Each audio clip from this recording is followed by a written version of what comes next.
Ние со кампањата на Мак Петрол имавме прилика да поминеме голем број училишта и многу ученици и со нив да правиме една вежба која што вака навидуме лесна и едноставна, меѓутоа Гордана го спомна вокабуларот на децата, за мене беше изненадувачки, се разбира во негативна смисла, каков вокабулар користат нашите деца. Имено на самата работилница им покажувавме слики од деца кои што беа компјутерски генерирани ликови, нели ликови кои што не постојат.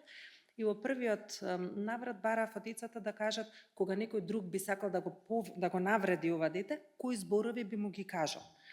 Тука учениците, децата, нели беа спремни, тоа беа деца од 6 до 9 оделение, беа толку спремни, толку подготвени, со толку бујни идеи, да креативни во нивното изразување, да имавме огромен број на погребни зборови кои што децата ги користат.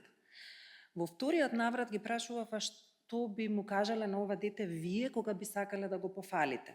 И тука е она што недостасува. Дали се видеоигри причина, дали е дома не се користат тие пофални зборови, има веројатно многу причини, меѓутоа децата се сиромашни со пофални зборови. Имено кога сакаат да пофалат другарче, тие ќе се повикаат на облеката која што ја носи, на физичкиот изглед најчесто.